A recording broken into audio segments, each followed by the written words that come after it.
आज का पाठ भजन संहिता 15 से है। भजन संहिता 14 में दाऊद ने घोषणा की कि हम मनुष्य इतने भ्रष्ट और पतित हैं कि हमें अनंत मृत्यु का भागी होना है। उन्होंने ऐसी मानवता पर परमेश्वर के न्याय और परमेश्वर के लोगों के आशीर्वाद की भी घोषणा की, जिन्हें अनादिकाल से चुना गया है और उनके इकलौते पुत्र के लहू के द्वारा बचाया गया है।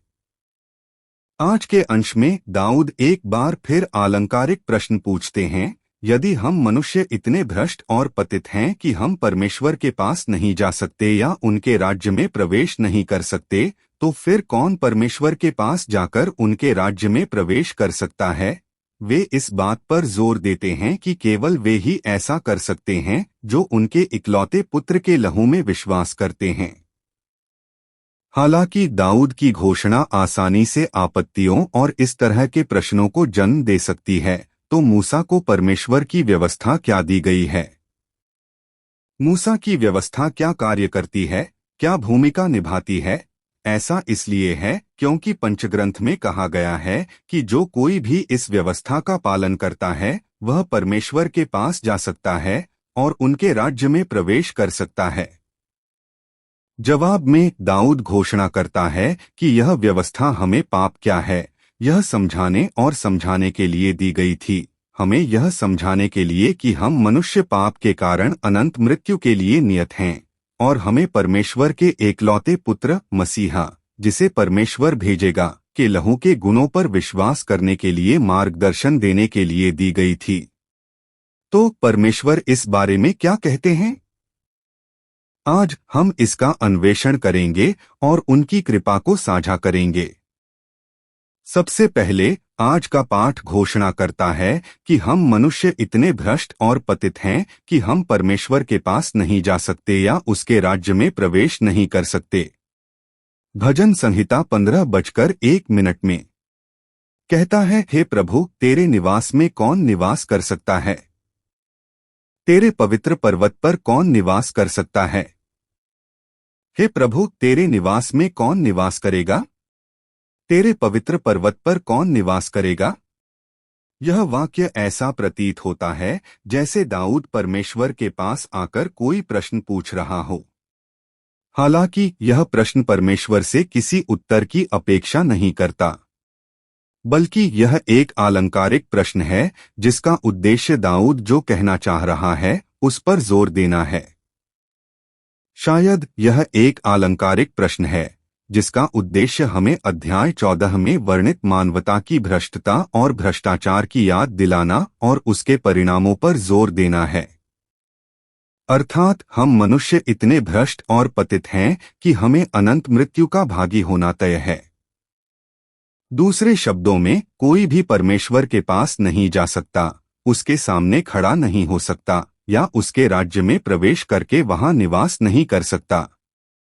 हे प्रभु, तेरे निवासस्थान में कौन निवास कर सकता है? तेरे पवित्र पर्वत पर कौन निवास कर सकता है? यहाँ तेरे निवासस्थान का अनुवाद तेरा घर, तेरा निवासस्थान या तेरा निवासस्थान के रूप में किया जा सकता है। इन शब्दों का प्रयोग निम्नलिखित वाक्यांश तेरा पवित्र पर्वत या तेरा पवित्र पर्वत के साथ परस्पर रूप से किया जाता है, जो एक दूसरे के अर्थों के पूरक हैं। दूसरे शब्दों में, हालांकि यहाँ तेरा निवासस्थान और तेरा पवित्र पर्वत शब्द शुरू में निवासस्थान परमेश्वर की उपस्थिति के निवासस्थान को संदर्भित कर सकते हैं, वे अंततः परमेश्वर के राज्य का प्रतीक हैं जहाँ परमेश्वर निवास करते हैं। दूसरे शब्दों में, ये शब्द पूछ रहे हैं कि क्या कोई परमेश्वर के पास जा सकता है, उसके सामने खड़ा हो सकता है और उस राज्य में प्रवेश करके हमेशा के लिए वहां निवास कर सकता है? आप क्या सोचते हैं? अगर किसी को इन सवालों का जवाब देना होता तो उसका जवाब क्या होता? शायद जवाब होता, हम इंसान इतने भ्रष्ट और भ्रष्ट हैं कि हम में से कोई भी परमेश्वर के पास नहीं जा सकता, उसके सामने खड़ा नहीं हो सकता या उसके राज्य में प्रवेश करके निवास नहीं कर सकता। दूसरे शब्दों में, इस आलंकारिक प्रश्न के माध्यम से दाऊद यह घोषणा और जोर दे रहा है कि हम में से कोई भी इतना भ्रष्ट और भ्रष्ट नहीं है कि हम में से कोई भी परमेश्वर के पास नहीं जा सकता, उसके सामने खड़ा नहीं हो सकता या उसके राज्य में प्रवेश करके निवास नहीं कर सकता। ऐसा क्यों है? ऐसा क्यों है कि हम में से कोई भी परमेश्वर के पास नहीं जा सकता, उसके सामने खड़ा नहीं हो सकता या उसके राज्य में प्रवेश नहीं कर सकता? क्योंकि परमेश्वर पाप के प्रति अत्यंत क्रोधित और यहाँ तक कि न्यायी भी है। नहीं, क्योंकि परमेश्वर पाप से गहरी नफरत करता है, घृणा करता है और उसका तिरस्कार करता है और उसके साथ नहीं रह सकता। यह ठीक वैसा ही है जैसे जब हम किसी घिनौने सांप को देखते हैं तो हम सहज रूप से उससे घृणा, नफरत, परहेज और दूरी बना लेते हैं। जब मुझे सड़क पर सांप दिख जाता है तो मैं अक्सर लोगों को न सिर्फ उससे नफरत और दूरी बनाते हुए देखता हूँ, बल्कि सदमे में आकर उसे पत्थर भी फेंकते और गालियां देते हुए देखता हूँ। अरे साले सांप, और भला कौन सांप को अपने घर में लाएगा, अपने सामने उसके साथ खेलेगा और यहाँ तक कि अपने बिस्तर में उसके साथ सोएगा? कोई नहीं करता। यही बात परमेश्वर के लिए भी सच है। जब परमेश्वर हम पापियों से मिलता है तो वह स्वाभाविक रूप से क्रोधित घृणा से भर जाता है और हमारे साथ रहने में असमर्थ हो जाता है। वास्तव में वह स्वाभाविक रूप से क्रोधित होता है और हमें न्याय भी देता है। उदाहरण के लिए निर्गमन 4 में हमें सिप्पोरा के खूनी पति की कहानी मिलती है। पहली नजर में यह कहानी काफी पेचीदा लगती है ना? इस समय मूसा परमेश्वर से आदेश पाकर फिरौन के पास जा रहा था। काश परमेश्वर की मुलाकात मूसा से सड़क किनारे एक सराय में हुई और अचानक उसे मार डालने के इरादे से उस पर टूट पड़े। अभिलेखों में लिखा है कि उसकी पत्नी सिप्पोरा इतनी सदमे में थी कि उसने जल्दी से अपने बेटे की खलड़ी काटकर मूसा के पैरों पर फेंक दी। परमेश्वर ने खून देखकर मूसा को उसे मारने से रोक दिया। निर्गमन 4:25-26 में लिखा है, निश्चय ही तू मेरे लिए लोहू का पति है। सिप्पोरा ने खतने के कारण कहा, लोहू का पति। यहाँ लोहू का पति उस पति को संदर्भित करता है जिसे खतने के माध्यम से या अधिक सटीक रूप से अपने पुत्र के लहू बहाने के माध्यम से पुनः प्राप्त किया गया था। यह कहानी हमें बहुत कुछ सिखाती है। संक्षेप में परमेश्वर प्रकट करता है कि जब उसका सामना हम पापी प्राणियों से होता है तो वह अत्यधिक क्रोधित हो जाता है और यहाँ तक कि हम पर आक्रमण भी करता है। दूसरे शब्दों में यह कहानी स्पष्ट रूप से दर्शाती है कि परमेश्वर पाप से कितनी घृणा करता है, उससे घृणा करता है, उससे दूरी बनाता है और उस पर आक्रमण करता है।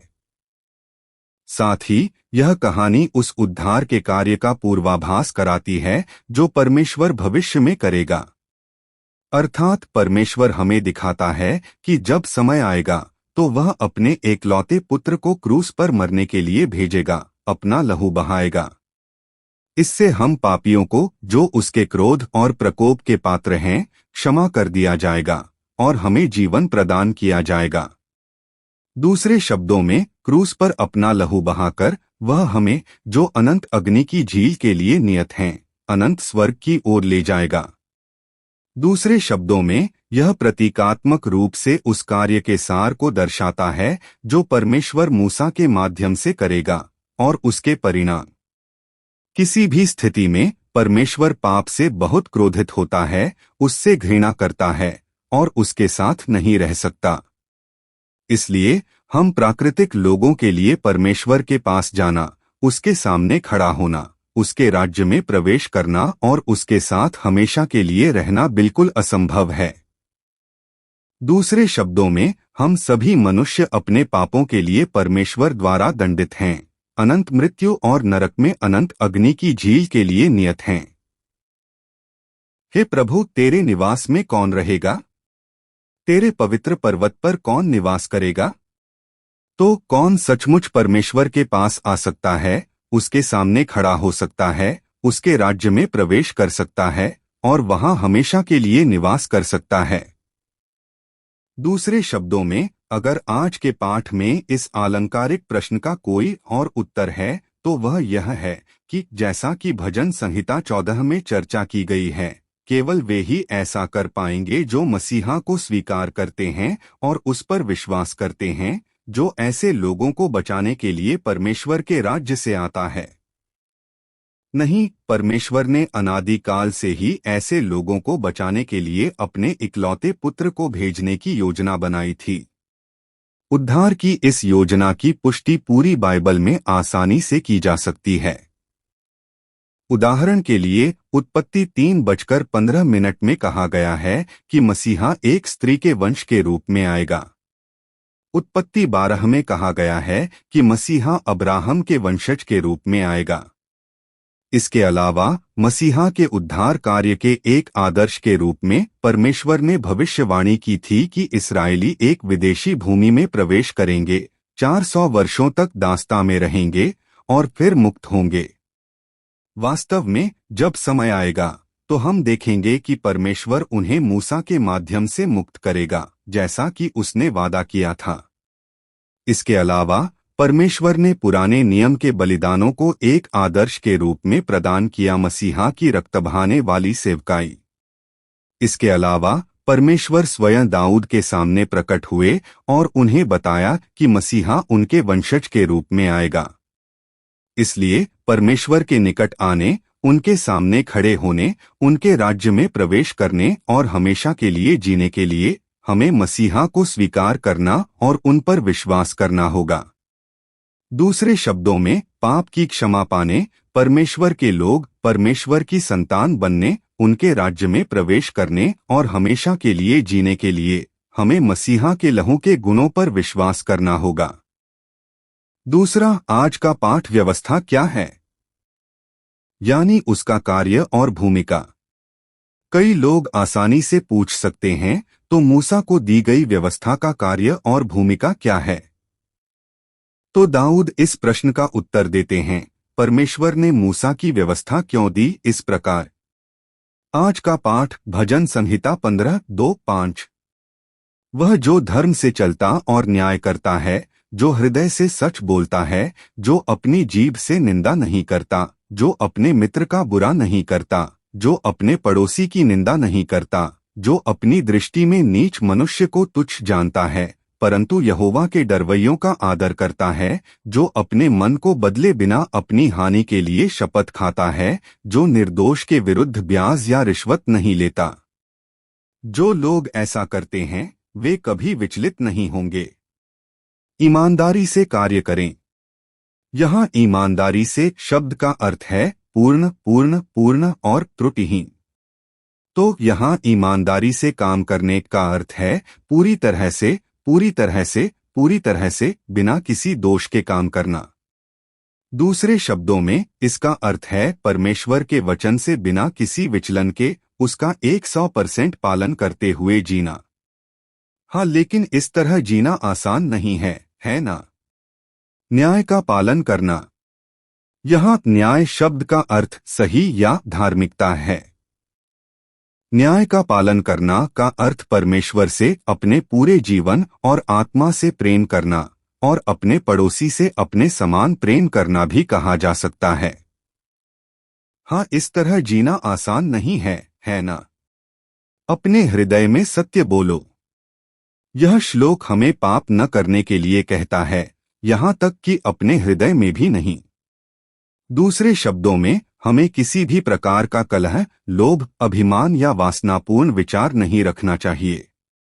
इसके अलावा हमें दूसरों के प्रति घृणा, ईर्ष्या या जलन नहीं रखनी चाहिए। इसके अलावा अगर कोई हमें 1 मील चलने के लिए कहे तो हमें खुशी खुशी उनके साथ 2 मील चलना चाहिए। अगर कोई हमसे अपने बाहरी वस्त्र उतारने को कहे तो हमें खुशी खुशी अपने अधोवस्त्र भी उतार देने चाहिए। हाँ, ये शब्द भी हमारे लिए अमल में लाना लगभग असंभव सा लगता है। अपनी जीभ से दूसरों की निंदा न करें। इसका अर्थ है अपनी जीभ का इस्तेमाल दूसरों की निंदा या बदनामी करने के लिए न करना। इसका अर्थ है अपनी जीभ का इस्तेमाल दूसरों की निंदा या बुराई करने के लिए न करना।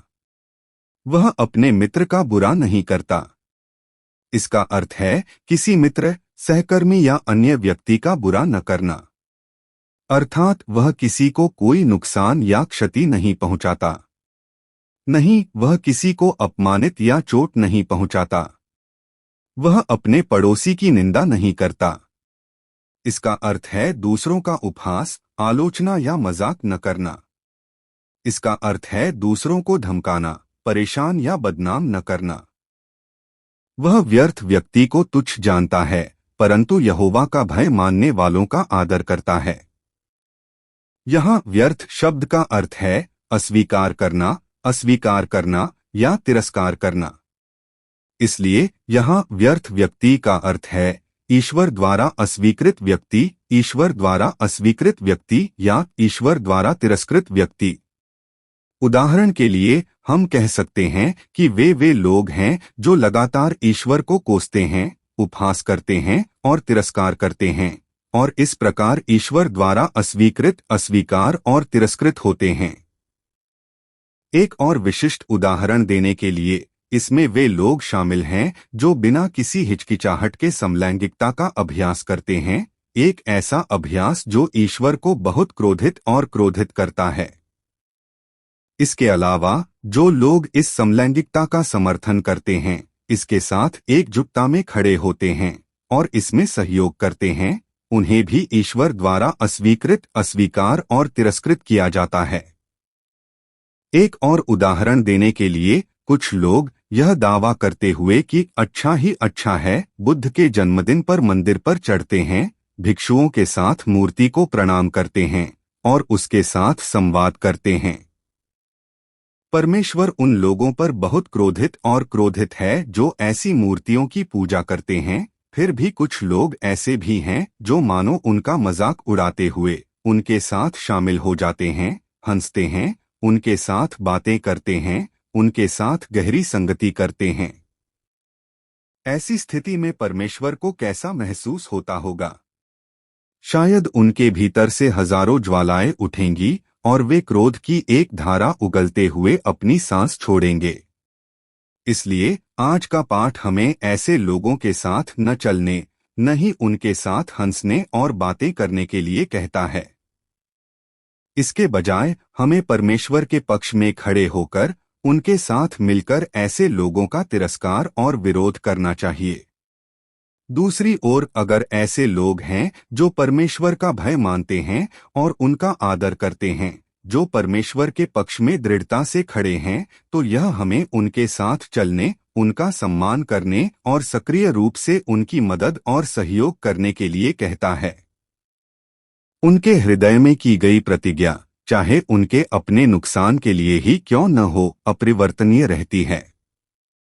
बहुत से लोग जब आत्मदया से प्रार्थना करते हैं तो कोई मन्नत मान लेते हैं, लेकिन जब उनकी प्रार्थना स्वीकार हो जाती है तो वे उस मन्नत को आसानी से त्याग देते हैं, मानो हाथ फेर रहे हों। उदाहरण के लिए एक रात पहले जब वे ईश्वर के पास जाकर प्रार्थना करते हैं तो वे कह सकते हैं, हे ईश्वर, अगर आप मेरी बीमारी ठीक कर देंगे तो मैं चर्च 153 जाकर सेवा करूंगा। इसलिए कृपया मुझे ठीक कर दीजिए। आप प्रार्थना करते हैं और फिर जब आपकी बीमारी ठीक हो जाती है तो अगली सुबह आप क्या कहते हैं? कुछ लोग कहते हैं, क्या आप बिना लिए इतना सारा पैसा उधार दे सकते हैं? हालांकि ऐसा करना कभी आसान नहीं होता, क्योंकि इससे आसानी से धोखाधड़ी और बड़ी आपदा आ सकती है। वह जो रिश्वत लेता है और निर्दोष को नुकसान नहीं पहुंचाता। पहले अधिकारी मुकदमों के दौरान रिश्वत लेते थे, अमीरों का पक्ष लेते थे, निर्दोषों को फंसाते थे और कमजोरों से भी चोरी करते थे। बेशक आज भी कुछ न्यायाधीश रिश्वत या कमीशन लेने के बाद ऐसा ही करते हैं। इसलिए इन रिश्वतों को अस्वीकार करना कभी आसान नहीं होता। बस एक पल के लिए अपनी आंखें बंद कर लीजिए और ढेर सारा पैसा आपके पास आने लगेगा। जो कोई इन कामों को करता है वह कभी नहीं डगमगाएगा। यहाँ जो कोई इन कामों को करता है का अर्थ उन लोगों से लिया जा सकता है जो ऊपर बताई गई सभी 10 आज्ञाओं का पालन और पालन करते हैं। हालांकि इन 10 आज्ञाओं का प्रयोग यहाँ पर्यायवाची के रूप में किया गया है जो परमेश्वर की सभी आज्ञाओं का प्रतिनिधित्व करती हैं।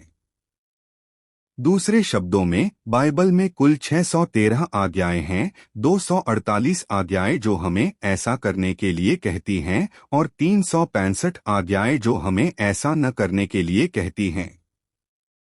जो लोग बिना किसी अपवाद के इन सभी आज्ञाओं का पालन और पालन करते हैं वे अपने उद्धार में कभी नहीं डगमगाएंगे। वास्तव में यह बिल्कुल स्पष्ट है कि ऐसे लोग परमेश्वर के पास आ सकते हैं, उसके सामने खड़े हो सकते हैं, उसके राज्य में प्रवेश कर सकते हैं और वहां हमेशा के लिए रह सकते हैं। लेकिन वास्तविकता क्या है? क्या कोई सचमुच इन वचनों के अनुसार जी सकता है? वास्तव में जैसा कि आज का पाठ कहता है, हम परमेश्वर के वचन से विचलित हुए बिना, अपने हृदय में पाप किए बिना, केवल अपने पड़ोसियों से अपने समान प्रेम और देखभाल करके, और यहाँ तक कि जो हमसे वस्त्र मांगते हैं उन्हें अपने वस्त्र देकर, और यहाँ तक कि जो हमसे उधार मांगते हैं उन्हें 1 अरब वॉन उधार देकर भी जी सकते हैं। क्या कोई ऐसा है जो सचमुच इस तरह जी सके? शायद इस दुनिया में एक भी व्यक्ति इस तरह नहीं जी सकता। भला कौन इस तरह जी सकता है? हाँ, लेकिन आज का पाठ कहता है कि केवल वही लोग जो इस तरह जीते हैं परमेश्वर के पास जा सकते हैं, उसके सामने खड़े हो सकते हैं और उसके राज्य में प्रवेश कर सकते हैं। क्या ऐसा नहीं है? हालांकि इस दुनिया में ऐसा कोई नहीं है जो इन वचनों का पालन करते हुए जी सके। इसलिए अगर हम इन वचनों पर फिर से विचार करें तो हम कह सकते हैं कि ये एक तरह से हम मनुष्यों पर श्राप की घोषणा करते हैं। अर्थात तुम इतने भ्रष्ट और पतित हो कि तुम सब अनंत मृत्यु के लिए नियत हो।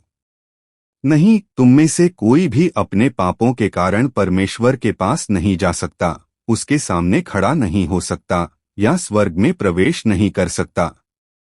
तो अगर यह सच है तो आज का पाठ ऐसा क्यों कहता है? क्या दाऊद इसलिए ऐसा कह रहा है क्योंकि वह हमारे जीवन की वास्तविकता को पूरी तरह से नहीं समझ पाया था? नहीं। तो आज के पाठ के माध्यम से दाऊद वास्तव में क्या कहना चाह रहा है? यह कि हम मनुष्य इतने भ्रष्ट और भ्रष्ट हैं कि हमें अनंत मृत्यु का भागी होना है और इसलिए हमें उस मसीहा को स्वीकार करना और उस पर विश्वास करना चाहिए जिसे परमेश्वर भेजेगा। यही कारण है, बिना किसी त्रुटि के, कि परमेश्वर ने मूसा को व्यवस्था दी थी। दूसरे शब्दों में, परमेश्वर ने मूसा को यह व्यवस्था इसलिए दी थी ताकि हमें हमारे पापों का बोध हो, हमें यह एहसास हो कि हमें अनंत मृत्यु और परमेश्वर के न्याय का भागी होना है। इस प्रकार हम उस मसीहा पर विश्वास कर सकते हैं जिसे परमेश्वर भेजेगा और उद्धार प्राप्त कर सकते हैं। आज के पाठ के बारे में भी यही कहा जा सकता है। नहीं, दाऊद ठीक इसी बारे में बात कर रहा है। अर्थात हम मनुष्य इतने भ्रष्ट और भ्रष्ट हैं कि हमें अनंत मृत्यु का भागी होना है। इसलिए इस विनाश और न्याय से बचने के लिए हमें उस मसीहा पर विश्वास करना होगा जिसे परमेश्वर भविष्य में भेजेगा। केवल ऐसे व्यक्ति को ही सभी पापों की क्षमा मिलेगी, वह परमेश्वर के पास जा सकेगा, उसके सामने खड़ा हो सकेगा और स्वर्ग में प्रवेश कर सकेगा। अब आइए इसे फिर से संक्षेप में प्रस्तुत करें। आज का पाठ परमेश्वर द्वारा मूसा को दी गई 10 आज्ञाओं अर्थात व्यवस्था का प्रतिनिधित्व करता है। संयोगवश मानो इसी ओर संकेत करते हुए हम देख सकते हैं कि आज के पाठ में 10 आज्ञाएं शामिल हैं। यदि ऐसा है तो परमेश्वर ने ये 10 आज्ञाएं, मूसा की ये व्यवस्थाएं क्यों दी? ऐसा इसलिए है क्योंकि हम मनुष्य इतने भ्रष्ट और पतित हैं कि हमें यह भी नहीं पता कि पाप क्या है, और हम यह जाने बिना या समझे जीते हैं कि इसके कारण हमारा न्याय होगा और हमें अनंत मृत्यु का सामना करना पड़ेगा। ऐसा इसलिए है क्योंकि इस तथ्य के बावजूद कि इन पापों का परिणाम परमेश्वर द्वारा अनंत न्याय और नरक के अनंत कुंड में दंडस्वरूप होगा, वे अपना जीवन इस बात से पूरी तरह अनभिज्ञ और अनभिज्ञ रहते हैं।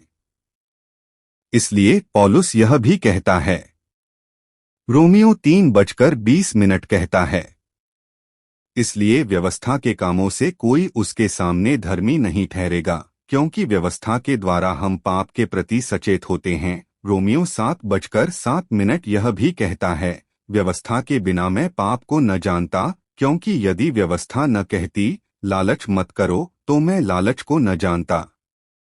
व्यवस्था के द्वारा पाप का ज्ञान होता है। व्यवस्था के बिना मैं पाप को न जानता। वह समझाता है कि परमेश्वर ने मूसा की व्यवस्था क्यों दी। अर्थात परमेश्वर ने मूसा की व्यवस्था इसलिए दी ताकि हम मनुष्य पाप को समझ सकें और पहचान सकें। यदि ऐसा न होता और यह व्यवस्था न दी गई होती, तो हम मनुष्य इतने भ्रष्ट और भ्रष्ट हो गए होते कि हम पाप को न जान पाते और न ही समझ पाते। और यदि ऐसा होता भी, तो हम इस बात से पूरी तरह अनभिज्ञ और अनभिज्ञ होते कि पाप अनंत मृत्यु की ओर ले जाता है।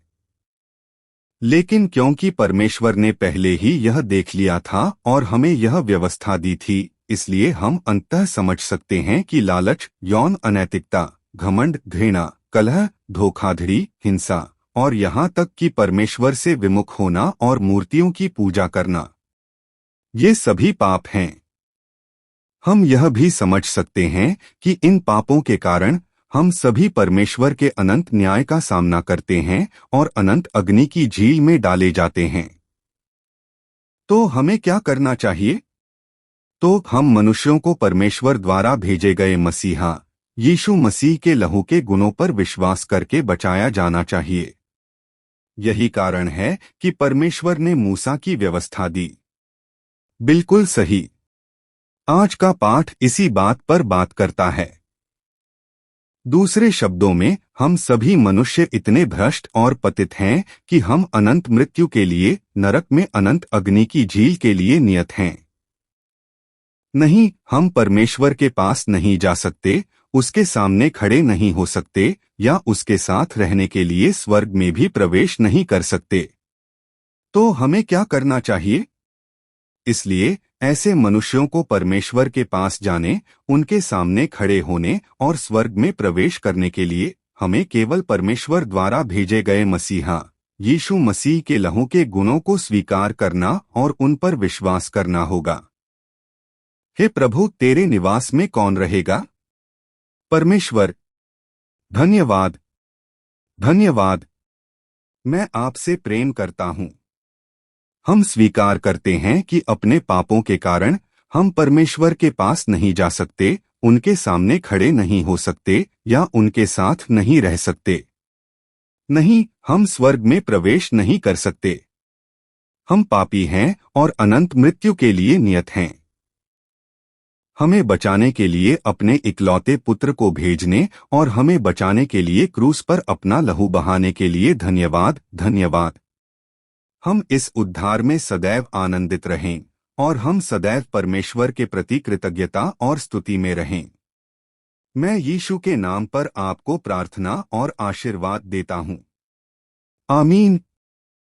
यदि आप अधिक जानना चाहते हैं तो कृपया सदस्यता लें।